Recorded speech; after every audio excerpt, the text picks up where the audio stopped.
Chapter 7 देख रहे हैं, सिस्टम ऑफ पार्टिकल्स और rotational motion. System of particle और रोटेशनल मोशन के सवाल और जवाब देखेंगे। Give the location of centre of mass. Centre of mass की लोकेशन आपको बतानी है, उसकी पोजीशन क्या है। स्फीयर है, सिलेंडर है, रिंग है, क्यूब है, और सबकी जो मास डेंसिटी है यूनिफॉर्म है, यानी कि जो फैलाव है मास का वो यूनिफॉर्म है। एक और चीज इसमें पूछी गई है, क्या ये सेंटर ऑफ मास किसी भी बॉडी का वो बॉडी के अंदर ही हो सकता है, होना चाहिए। उसका उत्तर इस तरीके से है कि स्फीयर है। अगर स्फीयर को मैं इस तरीके से दिखाऊं तो बिल्कुल एक सेंटर पे होता है। अगर इस तरीके से हम सिलेंडर बना दें, बिल्कुल सेंटर पे होगा ये। ऐसे रिंग के लिए है, ऐसे क्यूब के लिए, क्योंकि ये बड़े यूनिफॉर्म मासेज हैं, या यूनिफॉर्म आप कह सकते हैं कि ऑब्जेक्ट्स हैं। सेंटर ऑफ मास एक ऐसा पॉइंट होता है जहां पर बॉडी का मास कॉन्सेंट्रेटेड हो। ऐसा सपोज किया जाता है कि इनका सारा मास यहाँ कॉन्सेंट्रेटेड है। अभी जो ज्योमेट्रिक शेप जो यहाँ पर बताए गए हैं, इनकी यूनिफॉर्म मास डेंसिटी है। इसका मतलब इनके जो भी ज्योमेट्रिक सेंटर होगा, चाहे कोई भी ले लीजिए इसमें, वहां पर सेंटर ऑफ मास लाई करेगा। जो दूसरे का जवाब हम देंगे कि जो सेंटर ऑफ मास है बॉडी का, वो जरूरी नहीं है कि बॉडी के अंदर ही हो।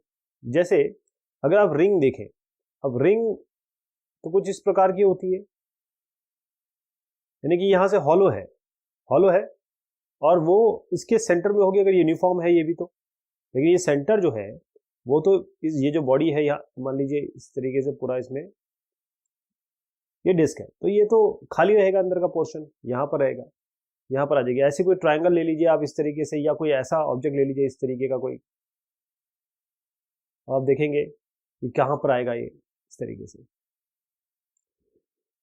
HCl मॉलिक्यूल, जो सेपरेशन है न्यूक्लियस, जो दो एटम्स के बीच में जो दूरी है वो 1.27 एंगस्ट्रॉम है।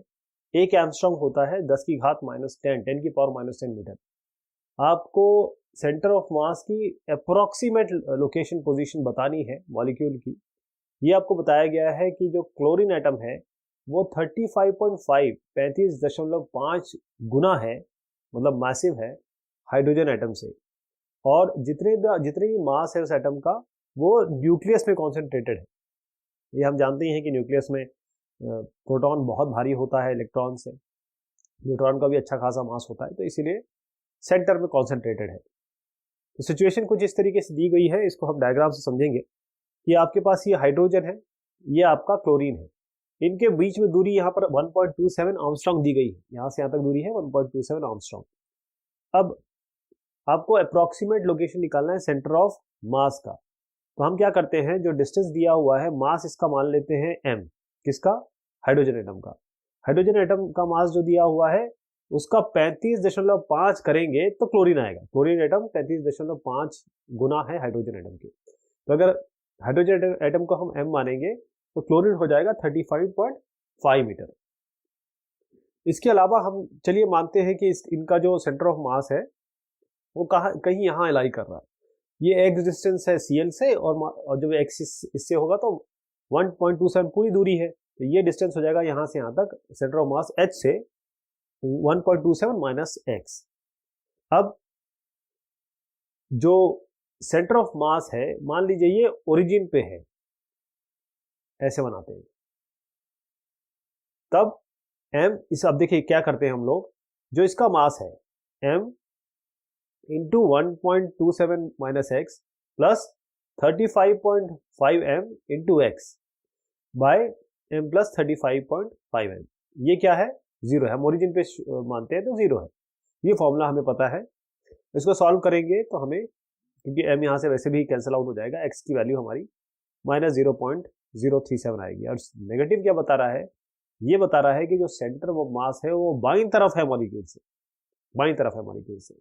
तो जो सेंटर ऑफ मास है HCl मॉलिक्यूल का वो 0.037 एंगस्ट्रॉम है क्लोरीन एटम से। इसको आप इंटू 10⁻10 कर सकते हैं, ऐसे दिखा सकते हैं, लेकिन एंगस्ट्रॉम में चलेगा। एक बच्चा है जो बैठा हुआ है, या बगैर हिले हुए बैठा हुआ है, एक लंबी ट्रॉली है जो मूव कर रही है यूनिफॉर्मली मूव कर रही है, यानी यूनिफॉर्म वेलोसिटी है इसकी, जो वेलोसिटी या स्पीड है v है। एक स्मूथ हॉरिजॉन्टल फ्लोर है, उस पे है ये। अब क्या है कि ये बच्चा जो स्टिल बैठा हुआ था ये खड़ा हो जाता है और ये भागने लगता है ट्रॉली में इस तरीके से। हाँ, किस तरीके से कि किसी भी तरीके से, एनी मैनर कहा है तो किसी भी तरीके से। आपको ये जो पूरा सिस्टम है ट्रॉली और चाइल्ड का, सेंटर ऑफ मास निकालना है, यानी कि जो स्पीड है सेंटर ऑफ मास, उसकी स्पीड निकालिए सेंटर ऑफ मास की। अगर ये बच्चा बैठे हुए है और उसके बाद ये अचानक से खड़ा होके दौड़ने लगता है, इंपॉर्टेंट बात ये है कि इसमें कोई भी चेंज नहीं होगा। एक बच्चा जो किसी भी मैनर में दौड़ रहा है, जिसकी जो ट्रॉली है वो वेलोसिटी v से दौड़ रही है, लेकिन इसका कोई इफेक्ट होने वाला नहीं है। जो सेंटर ऑफ मास उसकी वेलोसिटी पे कोई भी चेंज नहीं होगा। क्यों? जितने भी जो भी फोर्स वो लगा रहा है वो इंटरनल है। इंटरनल जो फोर्सेस होते हैं उनका कोई भी इफेक्ट नहीं होता उस बॉडी पे। और क्योंकि एक्सटर्नल फोर्स नहीं लग रहा है, देखिए ये ट्रॉली इस तरीके से है, बच्चा है, बैठा है, दौड़ रहा है, ये सब इंटरनल सिस्टम है। तो ये बॉय ट्रॉली सिस्टम को हम पूरा एक सिस्टम माने तो कोई भी चेंज नहीं होगा वेलोसिटी का, जहां तक सेंटर ऑफ मास का संबंध है। Show that the area of triangle contained between vector a and b is 1/2 of the magnitude of a cross b. Area of triangle लेंगे जो a और b वेक्टर के बीच में है, उसको बताना है कि ये हाफ a क्रॉस b है। a क्रॉस b क्या होता है? a b sine theta. इसी से आपको समझ में आ गया होगा कि कैसे होने वाला है। देखिए दो वेक्टर हम लेंगे, एक लेते हैं o के, जिसको हम ए वेक्टर कहते हैं, इसका मैग्नीट्यूड यहाँ पर ए है। ओ एम वेक्टर लेंगे, ओ और एम, ये बी हो गया। अब ये दोनों मान लीजिए थीटा एंगल पे इंक्लाइंड है। अब इस ट्राइंगल ओ एम और एन को देखिए, साइन थीटा क्या होगा? M N by O N, तो ओ एम, ठीक है ना। ये एम एन साइन थीटा होता है परपेंडिकुलर पर हाइपोटेन्यूज। तो परपेंडिकुलर ये हो गया, हाइपोटेन्यूज ये हो गया, इसीलिए M N by O M. अच्छा एम एन तो अभी हमें नहीं पता, लेकिन हमें ये पता है जरूर है कि ये ओ एम क्या है, इसकी मैग्नीट्यूड लेंगे तो एम एन निकल के आएगा इससे, इस बी को यहां कर दीजिए B sine theta. M N क्या आ गया? B sine theta. अब अगर आप कहें ए क्रॉस बी, ये बी है, ए क्रॉस बी क्या करेंगे? A B sine theta cross product हम जानते हैं। इसमें ए क्या है? हमने ओ और के लिया। बी हमारा क्या है? एम एन है। एम एन अभी इसमें वैल्यू रखेंगे। और साइन थीटा क्या है हमारा? वो भी हम रखेंगे। तो बेसिकली क्या हो रहा है कि अगर हम इस ए क्रॉस बी के बारे में बात कर रहे हैं तो हमारा ओ एम और के, इस पूरा अगर हम एरिया निकालना चाहें ए क्रॉस बी का, या एक ए क्रॉस बी निकालना चाहें तो इसमें क्या आ रहा है? Area of triangle O M के, यानी इस पूरे का, this A cross B is A B sine theta. अब साइन थीटा की आवश्यकता है नहीं, साइन थीटा को हम क्या करेंगे कि हम डायरेक्टली साइन थीटा इस तरीके से लिख लेंगे, क्योंकि ये हमारे पास ओके ऑलरेडी आ गया है ना। और बी जो है, बी हमने बी को कहा कि भाई बी यहां से यहां तक है और ये एम एन के बराबर है, B sine theta M N के बराबर है। तो अगर हमको बी साइन थीटा करना है, पूरा बी साइन थीटा लिखना है, तो इसकी जगह एम एन लिख सकते हैं। आप समझिए, मैंने एम एन को कहा बी साइन थीटा, तो बी साइन थीटा की, इस बी साइन थीटा की जगह पूरी तरीके से एम एन रिप्लेस कर देंगे, तो एम एन लिख दिया। अब हमने क्या किया? ऊपर और नीचे 2 से मल्टीप्लाई कर दिया, ऊपर नीचे 2 से मल्टीप्लाई कर दिया। अब देखिए, अगर मैं इसको, इस 2 को सामने ले लूं तो ये हो जाएगा 2 इंटू, इस हाफ को यहां रख देता हूं, ओके डॉट एम एन। ये है half into base into altitude, half into okay into M N. मतलब इस ट्राइंगल का, ये जो ट्राइंगल है इसका एरिया तो हुआ, तो एरिया ऑफ ओ एम के लिख सकते हैं इसमें, तो ये ट्वाइस हो गया। और ये कहां से शुरुआत हुआ? ए क्रॉस बी से, तो इस 2 को इधर नीचे ले आइए, area of triangle O M के हो जाएगा ए क्रॉस बी बाई 2, ऐसा आ जाएगा। Show that A dot B cross C is equal in magnitude to the volume of the parallelepiped formed by three vectors A B C. Parallelepiped इस तरीके से होता है, और एक तरीके से समझ लीजिए कि क्यूब का क्यूबॉइड वर्जन है ये। तो एक पैरेललोपिपेड है जिसकी ओरिजिन आप यहां से शुरुआत करिए, साइड दे दीजिए एक, ये साइड हो गया ए, ये हो गया बी, ये हो गया सी, जैसे फिगर में दिया हुआ है। वॉल्यूम क्या होगा, A cross B cross C, length into breadth into height. इसमें ओ सी कितना है, ए वेक्टर, आपका ओ बी है बी वेक्टर, और ओ ए है सी वेक्टर, नहीं ओ सी है सी वेक्टर, ओ ए है ए वेक्टर, और ओ बी है बी वेक्टर। ओके, अब हम क्या करते हैं, एक एन कैप लेते हैं। एन कैप एक यूनिट वेक्टर है जो परपेंडिकुलर है बी और सी के, यानी ये बी और सी के परपेंडिकुलर एक एन कैप है। इसका मतलब जो एन कैप है, ये देखिए मैंने कहा ये बी है और ये सी है, हमने लिया एन कैप जो इन दोनों के परपेंडिकुलर है, तो वो इस डायरेक्शन में हो गया, वो किसके डायरेक्शन में, ए के डायरेक्शन में। इसका मतलब एन कैप और ए, एन कैप है unit vector in the direction which is perpendicular, जो परपेंडिकुलर है बी और सी प्लेन के। तो एन कैप और ए इसका सेम डायरेक्शन होगा। अगर मैं कहूं बी क्रॉस सी, तो बी क्रॉस सी क्या होता है, B C sine theta N cap कर सकते हैं, है ना, ये इसका डायरेक्शन हो जाएगा। अब बी सी को हम कह रहे हैं B C sine theta N cap. Sine theta क्या है, बी और सी के बीच में साइन थीटा क्या है, ये 90 डिग्री है बी और सी के बीच में, तो 90 डिग्री लिख दीजिए, साइन 90 आपका 1 होता है, तो बी सी एन कैप हो जाएगा। तो आपका अगर हम इसको लिखें ए डॉट, बहुत ध्यान से देखिएगा, ए डॉट बी क्रॉस सी का मतलब क्या होता है, इस बी क्रॉस सी की जगह आप डाल दीजिए ये, यानी कि बी क्रॉस सी की जगह बी सी एन कैप। इसका मतलब हो गया ए बी सी, और ये बी डॉट सी है तो B C cos theta, right. अब इसमें क्या होगा कि हम अगर इसमें एन कैप ले रहे हैं साथ में, और अगर हमको ये ए और देखिए ए भी है और एन कैप भी है, तो हम बी सी को इधर ले लें और ए और एन कैप, तो ए और एन कैप के बीच में, ए और एन कैप के बीच में क्या होगा, ए एन, इसका तो ए एन कॉस जीरो, क्योंकि मैंने बताया कि एन कैप और ए का डायरेक्शन सेम है, तो कॉस जीरो आएगा, कॉस जीरो 1 होता है। ये ए तो खैर यहां पर ए चला आएगा, बी और सी हमारे पास ऑलरेडी थे, कॉस जीरो 1 हो जाएगा, तो केवल ए बी सी बचेगा। तो ये आपका ए डॉट बी क्रॉस सी आपका वॉल्यूम ऑफ पैरेललोपिपेड आ गया, जो कि ए बी सी है, और ए बी सी हमने पहले ही बताया कि ये वॉल्यूम ऑफ पैरेललोपिपेड है। Find the components along the X Y Z axis of angular momentum L of a particle, जिसका पोजीशन, हमको कंपोनेंट निकालने हैं एक्स वाई जी एक्सिस में एंगुलर मोमेंटम एल किसी पार्टिकल के, जिसका पोजीशन वेक्टर आर है, जिसके कंपोनेंट एक्स वाई जेड है, और मोमेंटम पी है, और पी का कंपोनेंट क्या है, P X P Y P Z.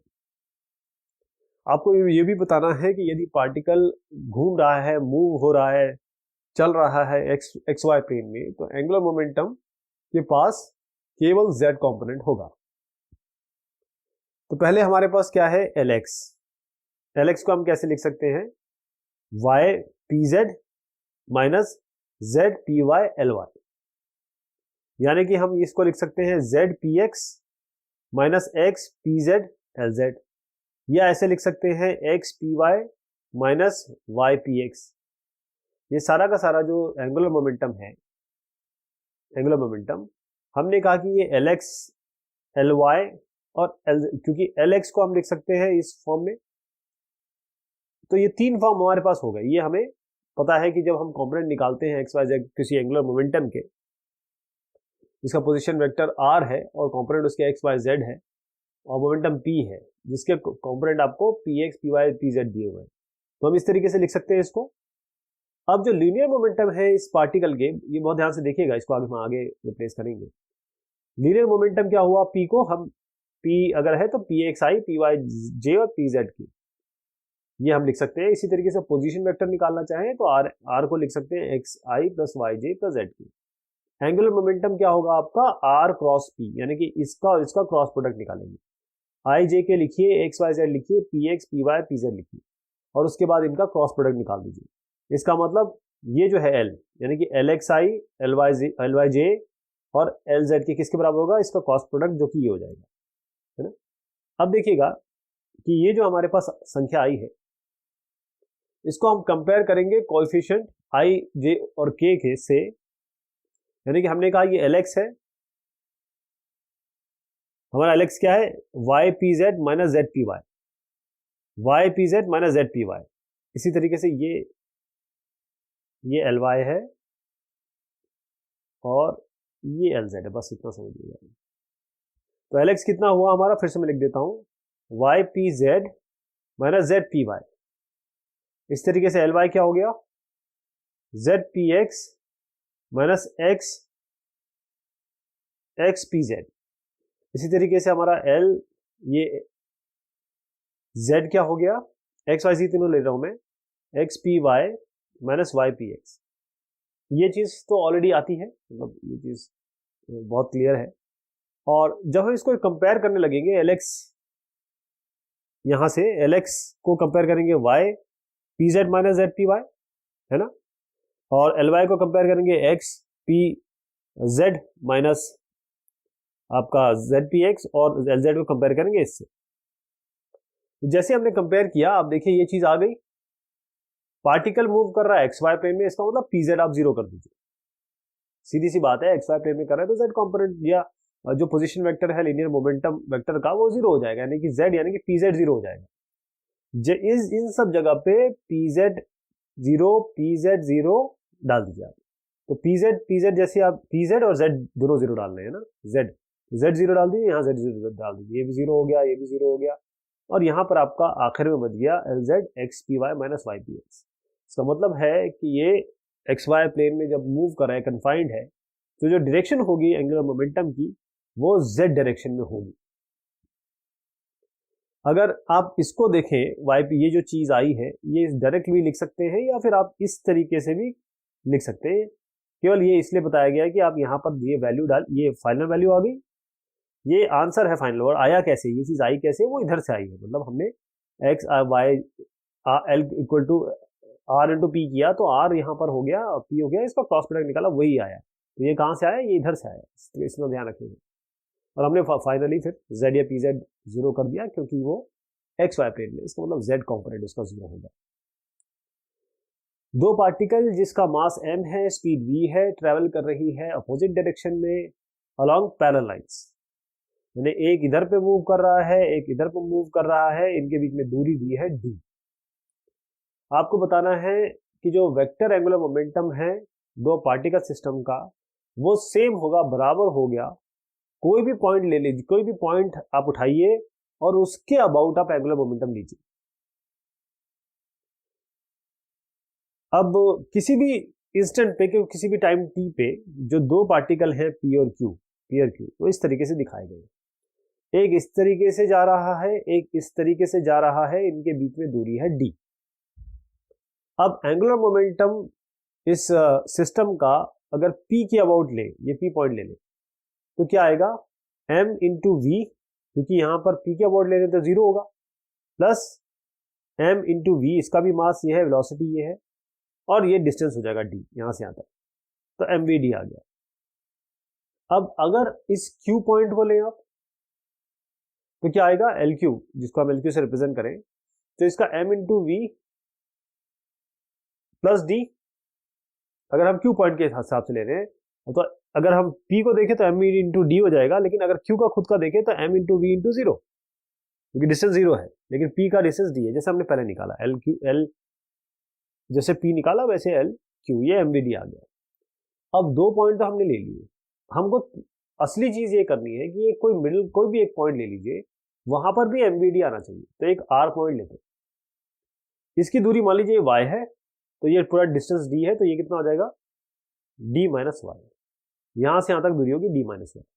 अब एंगुलर मोमेंटम निकालेंगे हम इस r के अबाउट, यानी कि LR निकालेंगे, तो क्या होगा, mv into D minus Y plus mv into Y. इसको रीअरेंज करेंगे, आप देखेंगे ये दोनों कैंसिल आ जाएंगे, केवल mvd आएगा। तो ये पहली इक्वेशन, ये दूसरी इक्वेशन, और तीसरी, तीनों निकालने पे हमें पता चला LP, LQ और LR तीनों बराबर है। इसका मतलब एंगुलर मोमेंटम इस सिस्टम का, ये किसी भी पॉइंट के अराउंड लेंगे तो आपका आएगा एक जैसा ही। A non-uniform bar of weight W is suspended at rest by two strings of negligible weight as shown in figure. तो एक नॉन यूनिफॉर्म बार है जिसका वेट W है और वो सस्पेंड किया गया एट रेस्ट, मतलब रेस्ट पे है। दो स्ट्रिंग है, एक ये वाली स्ट्रिंग दिख रहे हैं आप, एक ये स्ट्रिंग है जिनका वेट कुछ भी नहीं है। जो एंगल बन रहा है वो है 36.9 और वर्टिकल से और 53.1। जो बार है उसकी दूरी है 2 मीटर।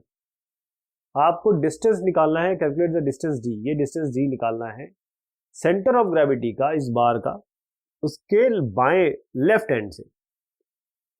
इसको निकालने का तरीका क्या है, पहले तो हम फ्री बॉडी डायग्राम इसका समझें तो क्या होगा। इस ब्लॉक को मैं बनाता हूं ऐसे, यहां इस वॉल से इसकी टेंशन है T1, राइट। ये एंगल 36.9, तो ये एंगल भी 36.9 है ना, ये वर्टिकली अपोजिट हो जाएंगे। अब ये थीटा है तो ये T1 है तो ये T1 cos थीटा हो जाएगा और ये हो जाएगा T1 sin theta. Theta theta इसमें 36.9 है। ये W जा रहा है, ये डिस्टेंस D है। यहां पर देखिएगा, यहां पर क्या हो रहा है, ये एंगल 53.1, मतलब अगर इसको थीटा, इसको भी थीटा या थीटा 1 या 5 मान लें, इसका मतलब ये भी थीटा, तो इसका मतलब ये अगर टेंशन 2 है तो ये T2 cos थीटा और ये हो जाएगा T2 sin थीटा। मेरी हैंडराइटिंग और डायग्राम बहुत खराब है तो इसको प्लीज थोड़ा सा मेरे साथ बेयर करिएगा, समझने की कोशिश करिएगा इसको। अब लेंथ 2 है, T1 T2 हमने टेंशन मान लिया, मैंने आपको सब दिखा दिया। अब क्या करेंगे, हम ये देखेंगे कि जो ट्रांसलेशन इक्विलिब्रियम है इसका मतलब ये रेस्ट पे है। सीधी सी बात है कि जो इसका साइन कंपोनेंट है वो इसके साइन कंपोनेंट के बराबर, मतलब जो इधर कंपोनेंट है साइन का वो इधर कंपोनेंट है, इस जगह पे जो है वो इस जगह पे। तो T1 sin 36.9 will be equal to T2 sin 53.1। T1 by T2 निकालिए, इन दोनों की वैल्यू निकालिए, 4/3 आएगा, यानी T1 आ गया 4/3 T2 के। ये हो गया ट्रांसलेशन इक्विलिब्रियम। अब रोटेशनल इक्विलिब्रियम के हमको ये और ये लेना पड़ेगा ना। तो अगर रोटेशनल इक्विलिब्रियम की बात करें तो हम क्या करेंगे, टॉर्क लेंगे सेंटर ऑफ ग्रेविटी के अबाउट। तो टॉर्क किस तरीके से लिया जाता है, देखिए ये फोर्स यहां लग रहा है, मतलब T1 cos 36.9 और ये यहां से यहां दूरी है D। अब ये है T2 cos 53.1, या यहां से यहां दूरी कितनी है, इतनी दूरी कितनी होगी, ये कुल मिला के 2 है, ये D है तो ये हो जाएगा 2 - D। तो 2 - D मतलब T1 cos 36.9 इंटू D, इसका इंटू D किया और इसके साथ हम करेंगे ये वाले के साथ 2 - D, तो इसको बराबर कर दीजिए। अब हम जानते हैं T1 और T2 के बीच में रिलेशन निकाल चुके हैं। T1 है 4/3 T2, सारी वैल्यू यहाँ रखिए, उससे आपको, क्योंकि T2 T2 वैसे भी कैंसिल हो जाएगा, आप D सॉल्व करिए, D आपका 0.72 मीटर आएगा। तो जो सेंटर ऑफ ग्रेविटी है बाएं से अगर निकाला जाए तो 0.72 मीटर आएगी। एक कार है 1800 kg की, जो दूरी है फ्रंट और बैक एक्सल की वो 1.8 मीटर है। इसकी centre of gravity 1.05 front axle से पीछे है। आपको बताना है क्या फोर्स एग्जर्ट हो रहा है लेवल ग्राउंड द्वारा फ्रंट व्हील पे और बैक व्हील पे। तो कुछ इस तरीके से हमने बना दिया कार वगैरह। मास 1800 kg है, जो फ्रंट और रियर एक्सल है उसके बीच में दूरी 1.8 मीटर है। जो सेंटर ऑफ ग्रेविटी है वो 1. इन्होंने दिया हुआ है कि centre of gravity 1.05 behind the front axle. तो फ्रंट एक्सल से यहां से लेकर यहां से दूरी लेंगे 1.05, तो सेंटर ऑफ ग्रेविटी यहां आएगी। ओके, तो जो अलग अलग फोर्स इस पे लग रहे हैं कार पे वो क्या है, इस पे मान लीजिए RF है, फ्रंट RF हमने लिया। अगर ये इस तरीके से मैं कार बनाऊं, यहां पर है RF reaction force front wheel, यहां पर है RB बैक व्हील, ये इस डायरेक्शन में जा रही है। तो RF और RB ये फोर्स एग्जर्ट हो रहे हैं लेवल ग्राउंड द्वारा फ्रंट और बैक व्हील पे। अब देखिएगा ये RF और RB लग रहा है, इसका जो वेट है वो है mg, है ना। तो RF प्लस RB हो जाएगा mg, यानी RF प्लस RB आप mg कर सकते हैं। mg कितना है 1800 इंटू 9.8, ये आपका आ गया, ये आपका ट्रांसलेशन इक्विलिब्रियम हो गया।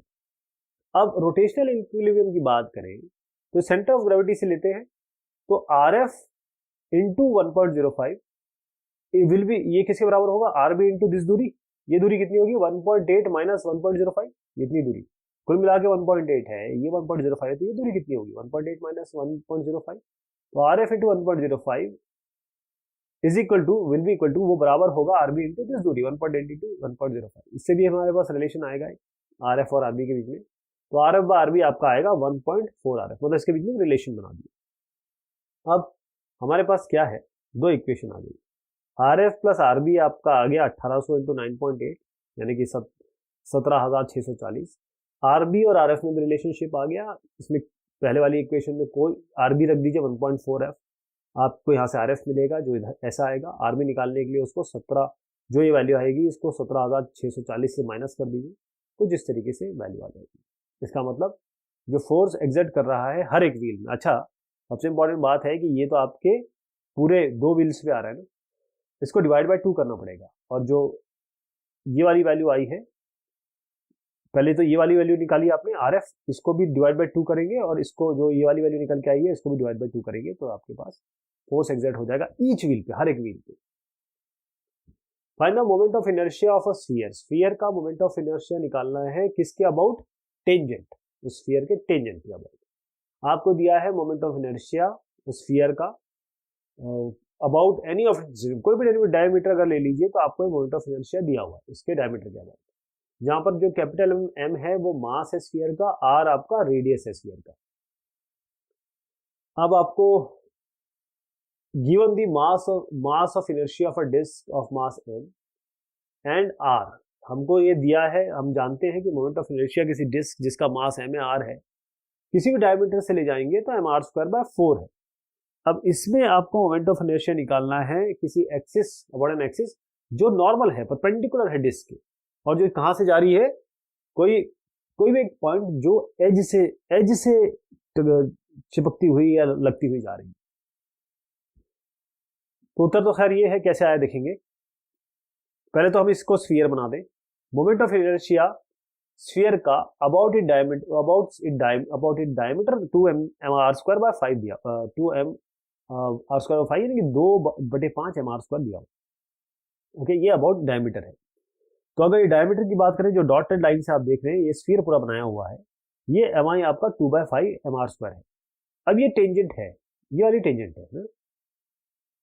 तो ये टेंजेंट की बात हो रही है। अब हम पैरेलल एक्सिस थ्योरम जानते हैं, बड़ी अच्छी बात हो गई कि पैरेलल एक्सिस थ्योरम से हम डायरेक्ट निकाल सकते हैं। उससे क्या है कि मोमेंट ऑफ इनर्शिया किसी बॉडी का किसी भी एक्सिस के अलोंग वो बराबर होता है जो moment of inertia parallel axis जो सेंटर ऑफ मास से पास हो रही है, ये सेंटर ऑफ मास है, इसका डायमीटर का खुद दिया ही हुआ है, और साथ में m इंटू a² मास हो जाएगा और डिस्टेंस स्क्वायर, इन दोनों पैरेलल एक्सिस में डिस्टेंस कितना है, तो r डिस्टेंस है, तो 2/5 mr², तो ये वाला हो गया सेंटर ऑफ मास से। m इंटू a² की जगह m डालिए, a की जगह आप r डालिए, mr² कर दीजिए, दोनों को जोड़ दीजिए 7/5 mr²। आप समझ गए आंसर कैसा है आपका। इसी तरीके से जो मोमेंट ऑफ डिस्क है अबाउट उसके डायमीटर 1/4 mr²। देखिए ये इसके लिए भी सेम हम यही काम करेंगे, जो दूसरा पार्ट दिया हुआ, वैसे ये दो अलग अलग क्वेश्चन बन सकते थे, लेकिन अब दूसरा पार्ट जो दिया है इसमें आप डायमीटर के अबाउट mr²/4, अब ये आपने कर लिया तो ये आराम से आप कर लेंगे, ठीक है, mr²/4 है। इसका उत्तर जो है 3/2 mr² है। कैसे आया बताता हूँ। डायमीटर के अबाउट 1/4 mr² है, इसमें फिर से क्या लगा देंगे हम, आपका परपेंडिकुलर जो थ्योरम है परपेंडिकुलर एक्सिस का, ध्यान रखिएगा परपेंडिकुलर एक्सिस का। तो जो मोमेंट ऑफ इनर्शिया है किसी भी प्लानर बॉडी जो आपको दिख रही है, अब यहाँ पर प्लानर बॉडी आ गई है, बस स्फीयर नहीं है, about an axis perpendicular to its plane, जो एक एक्सिस है जो परपेंडिकुलर है, ये परपेंडिकुलर है इस प्लेन की, परपेंडिकुलर है प्लेन के, वो किसके बराबर होगा, वो बराबर होगा जो कंपोनेंट सम किसका, moment of inertia about two perpendicular axis, जो कॉन्करेंट है, जो परपेंडिकुलर एक्सिस आपकी जिसके बारे में बात हो रही है और वो प्लेन पे लाई कर रही है। तो मोमेंट ऑफ इनर्शिया, देखिए सीधी सी बात है कि हमको एक पता है I = mr²/2 जो हमको सवाल में दे रखा है, I = mr²/4 ये होगी, तो दो परपेंडिकुलर एक्सिस, एक इधर एक इधर, अगर हमको इसके अराउंड निकालना है तो हम क्या करेंगे, इन दोनों moment of inertia about its centre निकाल सकते हैं। ये वाला जोड़ के और ये वाला जोड़ के half M R square plus half 1/4 M R square, जो कि आपका आएगा I equal to M R square by 2। कहने का मतलब ये है जो मोमेंट ऑफ इनर्शिया डायमीटर के अबाउट है, यानी कि एक ऐसी डिस्क लीजिए, डायमीटर एक ये ले लीजिए, डायमीटर एक ये ले लीजिए, तो आपका इसके अबाउट आ जाएगा। वो कितना हो गया 1/4 M R square, 1/4 M R square half M R square हो गया। तो ये आपका परपेंडिकुलर मतलब जो नॉर्मल है उसमें आ जाए। अब हमको ये हमने एक डिस्क लिया, इसके अबाउट निकाल लिया। हमने क्या किया, डिस्क लिया, ये इसके प्लेन से जा रहा है, ये इसके प्लेन से जा रहा है, इसका परपेंडिकुलर यानी सेंटर के थ्रू हमने इससे निकाल लिया हाफ एम आर स्क्वायर। अब हमारी बात है टेंजेंट की, जो टच कर रही है एज पे, ये कैसे निकालेंगे, अब यहां पर लगाएंगे हम थ्योरम ऑफ पैरेलल एक्सिस। इसमें क्या करेंगे कि हमारे पास ये I M R square by 2 आ गया, ये यहां लिख देंगे इधर पे, और साथ में हम जानते हैं कि ये होता है I Z dash is equal to I Z plus M A square. I Z क्या निकल के आया, एम आर स्क्वायर बाय 2, ये डाल दीजिए, मास है m और इनके बीच में दूरी क्या है वो भी आर है, तो एम आर स्क्वायर को हाफ एम आर स्क्वायर से जोड़ दीजिए तो 3/2 एम आर स्क्वायर आ जाएगा। इस तरीके से निकलेगा। Torques of equal magnitude are applied to hollow cylinder in a solid sphere. Torque एक ही मैग्नीट्यूड का हॉलो सिलेंडर पे भी अप्लाई किया गया, सॉलिड स्फीयर पे भी अप्लाई किया गया। दोनों का मास और रेडियस सेम है। जो सिलेंडर है वो बिल्कुल फ्री है रोटेट करने के लिए, और किसके अबाउट, एक स्टैंडर्ड एक्सिस है सिमेट्री की। और जो स्फीयर है वो भी फ्री है, दोनों की बात हो रही है ना, तो वो भी फ्री है, लेकिन जो एक्सिस है वो उसके सेंटर में पास हो रही है। Which of the two will acquire greater angular speed after a given time. दोनों में से कौन सी ज्यादा एंगुलर स्पीड ले पाएगी। तो हम क्या करते हैं, m और r हम मानते हैं मासेस, ये मास हो गया सिलेंडर का, और r हो गया आपका सिलेंडर और सॉलिड स्फीयर, दोनों की ही चीजें सेम रखी हमने, तो m और r हम मास और रेडियस मानते हैं। अब जो मोमेंट ऑफ इनर्शिया है हॉलो सिलेंडर का, उसके स्टैंडर्ड एक्सिस में ये हम जानते हैं कितना है, ये आपको पता होना चाहिए, I1 हम मानते हैं या एम आर स्क्वायर है। अब यहीं पर हम सॉलिड स्फीयर लेंगे तो I2 हम लेंगे 2/5 एम आर स्क्वायर, ये भी हमें पता है। अगर आपको आइडिया नहीं है तो एक आपकी जो टेक्स्ट बुक है उसमें एक टेबल दिया हुआ है बाकायदा, उसमें सब सारे की सारे जो अलग अलग ऑब्जेक्ट्स हैं उनके मोमेंट ऑफ इनर्शिया दिया है, तो ये डायरेक्ट हम लिखेंगे। उसके बाद हमारे पास एक रिलेशन है टॉ, यानी कि torque equal to I moment of inertia into angular acceleration. ये अल्फा इसमें एंगुलर एक्सेलरेशन है, टॉ टॉर्क है, आई मोमेंट ऑफ इनर्शिया है। हॉलो सिलेंडर के लिए टॉ 1 हम I1 अल्फा 1 कर देते हैं, सॉलिड स्फीयर के लिए टॉ 2 इक्वल टू I2 अल्फा। अब इन दोनों को जरा डिवाइड कर दीजिए। डिवाइड क्या कर दीजिए, क्योंकि दिया ही है सवाल में दोनों के दोनों इक्वल टॉर्क लग रहे हैं, तो टॉ 1 टॉ 2 को बराबर कर दीजिए, डिवाइड मत करिए, बराबर कर दीजिए। जैसे आप बराबर करेंगे तो आपका I1 alpha 1 will be equal to I2 alpha 2। मैं ऐसे कर देता हूँ, अल्फा 2 लिख देता हूँ, तो alpha 2 by alpha 1 will be equal to I1 by I2, है ना। ये दोनों वैल्यू हमारे पास है, हम दोनों को डिवाइड करना, तो 2/5 आ गया। इसका मतलब क्या है, 2/5 कहने का मतलब ये हो गया, ये वैल्यू अल्फा इस अल्फा, अगर मैं लिखूं भाई अल्फा 2 बाय अल्फा 1 मेरा 2/5 है, तो सीधा मतलब पता चल रहा है कि अल्फा 2 अल्फा 1 से बड़ा है। अब एक और रिलेशन लगाते हैं, जो एंगुलर मूवमेंट के लिए law of motion, angular movement के लिए पहली इक्वेशन है, omega equal to omega 0 plus alpha T. Omega 0 इसमें हमारी इनिशियल एंगुलर वेलोसिटी है, टी हमने टाइम लिया रोटेशन का, ओमेगा आपका फाइनल एंगुलर वेलोसिटी हो गई। तो हमारे पास क्या है, ओमेगा और टी। इसमें देखिए जो ओमेगा है, omega equal to omega 0 plus alpha T. Rest से शुरू है, इसको हटा दीजिए, मतलब ओमेगा जो है डायरेक्टली प्रोपोर्शनल किसके है, अल्फा के। तो जो पहली इक्वेशन और दूसरी इक्वेशन, यानी कि हमें एक इक्वेशन मिली जिसमें अल्फा 2 अल्फा 1 से बड़ा है, ध्यान रखिएगा। पहली इक्वेशन है अल्फा 2 मतलब एंगुलर एक्सेलरेशन दूसरे का पहले से बड़ा है, और दूसरी इक्वेशन में मिला पता चला कि एंगुलर वेलोसिटी जो है डायरेक्टली प्रोपोर्शनल होती है अल्फा के। और इसी से हम पता चला, हम यहाँ पर देखिए alpha 2 greater than alpha 1, alpha two omega directly proportional to alpha 1 या अल्फा, तो हम इसकी जगह ओमेगा 2 लिख सकते हैं, ओमेगा 1 लिख सकते हैं। इससे पता चल गया कि एंगुलर वेलोसिटी जो सॉलिड स्फीयर की है वो ज्यादा होगी हॉलो सिलेंडर से। एक सॉलिड सिलेंडर है जिसका मास है 20 केजी, वो रोटेट कर रहा है, एक एक्सिस है जिसकी एंगुलर वेलोसिटी है 100 रेडियन पर सेकंड। जो रेडियस है सिलेंडर का 0.25 मीटर है। क्या काइनेटिक एनर्जी एसोसिएट करेंगे इस रोटेशन से? रोटेशन क्या किसका? सिलेंडर का। अब क्या काइनेटिक एनर्जी एसोसिएट करने वाले हैं, ये निकालने वाले हैं। आपको मैग्नीट्यूड निकालना है एंगुलर मोमेंटम का इस सिलेंडर का इस एक्सिस के अबाउट। देखे करके चलते हैं, जो चीजें दी गई हैं उनको हम डायरेक्ट लिख लेते हैं। मास 20 केजी दिया हुआ है, इसको लिखेंगे। एंगुलर वेलोसिटी आपको दी हुई है, यहाँ पर ओमेगा लिखेंगे। रेडियस आपका जो सिलेंडर का है वो 0.25 लिखेंगे।